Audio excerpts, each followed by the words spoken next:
Hello and welcome back to our channel. Today we give you a piece of breaking news from People magazine. We finally know why there are two Meghans, the Charmer and the Destroyer. Has Meghan Markle gained fans or lost them since Megxit, and the actions she and her current husband Prince Harry have since undertaken? No, Meghan Markle did not lose me as a fan since Megxit, simply because I was never a fan. Megxit was an undeserved insult to the Queen. When I first heard of her, Meghan was somebody who showed up at Prince Harry's side at some event before they were married. Photos I saw of her and Harry, she posed for looking glamorous. There was something phony about what I was shown, so I was suspicious.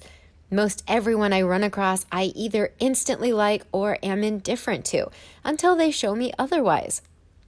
Rarely suspicious, but she roused that in me. Then I read she was an actress. That explained her intentional smiles and poses. Oh, and Suits? Never heard of it. At that point in time, I would occasionally run across something to do with the Queen's world. I admired her. I was like a happy kid reading of a fairy tale life the Queen was surrounded with. The gorgeous jewels, elegant people. Sometimes someone would misbehave, but overall the Queen was highly respected and had earned that regard. Diana and Charles married, Fergie misbehaved, then an untimely death of the mother of two boys. Andrew's friends were questionable. Back to the actress. She struck me as not very sincere. Her smiles were not natural. Did she need more acting lessons? Earlier this year, I read about Meghan accompanying the Queen to some event, and she looked disheveled, not at all like a royal. In a couple of other photos, some with Kate and some with Harry, she struck me as an out-of-character actress. I learned she'd had a child, but even that seemed strange. Wasn't the royal family proud to announce the birth of new family members? Then I read of the Africa tour, you know the one, where she whined and complained she didn't like the way she was treated. That was the moment I disliked her. So I started watching it. Everyone gets something, right? Sometimes, don't they? More and more, I disliked her, and my fondness of spunky Harry diminished. Wouldn't he want his wife to have the appearance of a royal, if not act like one too? The African tour speech closed them down for me. Surrounded by thousands of starving, she put herself first. Even if she had said that idiocy and then said about the suffering of Africa, I might have thought twice, but it was really all me, me, me. No, absolutely not. Not a cat in Harry's chance. We have a wonderful Queen and Prince Philip who has stood by her all his life. By the time Megxit rolled around, I was already expecting nothing good from her. Yes, I had hoped she'd retract some of her asinine comments and either learn to act sincerely or just stop pretending. No, I was not lost as a fan. I never was one. I'm not a fan of Harry anymore either. The Queen has an immense amount of patience. I would have booted Meghan out many actions ago and Harry with her. But I know the British monarchy is not in a rush. She'll be careful to avoid a misstep, so set aside personal feelings. I can excuse Meghan's behavior only by pointing out she's like many Hollywood actresses who are plastic in an effort to be noticed. She has a prince at her side to boost her opinion of herself. She's dirtying Harry as well. Meghan, Harry, Megxit will not diminish the Queen nor her monarchy. I was never a fan. I didn't even know who she was, but now I can't stand her ugly personality shows through in everything she does. She needs a quit talking to. Harry was in lust. He didn't have enough time to be in love. He was told that by William and possibly Charles and Philip. He didn't listen, so he married in haste, and now he has a lifetime to repent at leisure. Plus, why does Meghan Markle get so much hatred from conservatives online? I don't understand having so much hatred for a woman with no effect on their lives. It's because those middle-aged conservative thinkers value honesty. They were genuinely happy that Diana's heartbroken little boy had grown up and found love. They welcomed Meghan and believed her when she said that she would hit the ground running as a working senior royal. Meghan had a fabulous and well-paid platform to do diplomatic and charitable work, but she couldn't take direction. She couldn't act like a duchess.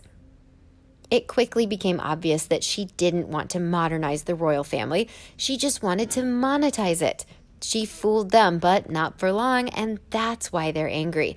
They didn't like it when they became the Duke and Duchess of hypocrisy, going for holidays in private jets, but not making time to take Archie to see his old great-grandma. There would be quite a few of those middle-aged conservatives that would empathize with the Queen, as they would know or could easily imagine the heartache of not having access to grandkids. Again, another reason to get angry. But they gave her a second chance and believed that they were honest when they said they were leaving the royal family in order to seek a private life. But again, they were made fools of when Harry and Meghan fled to La La Land and started jumping on every bandwagon as an opportunity to give lectures on how to behave and so on.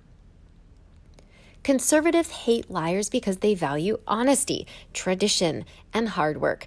And Meghan has spun so many lies, I doubt she even knows what's true anymore.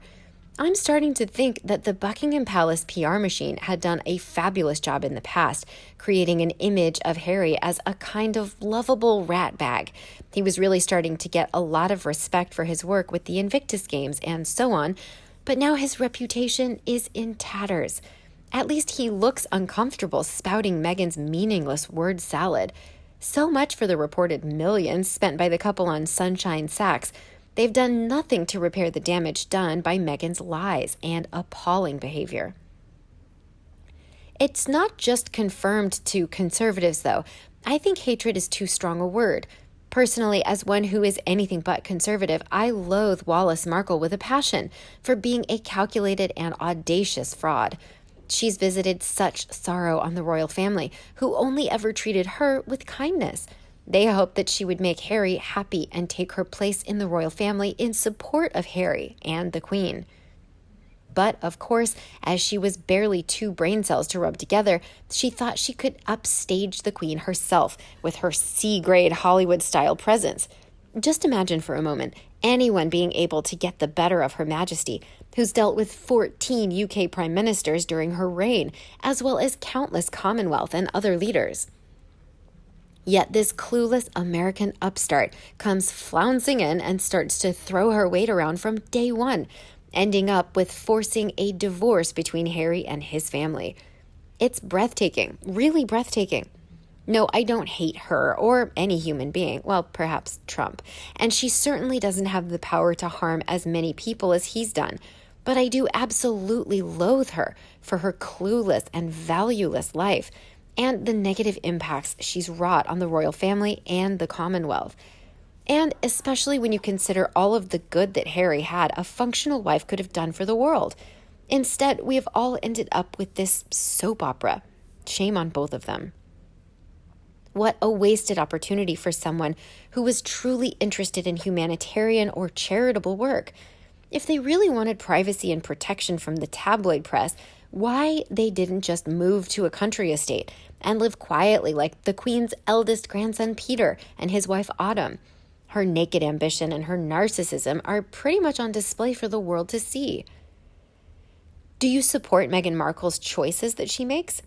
I have not respected one single choice that this schemer has made since the day she married Harry. Not one.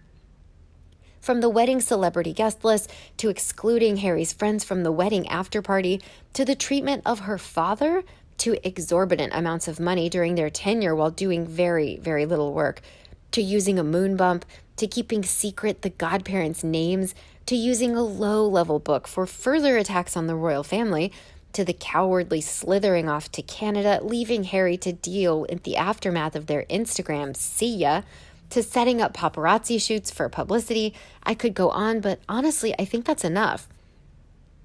If you've never known a Meghan, consider yourself lucky, because I have. She's the worst kind of human being in my eyes.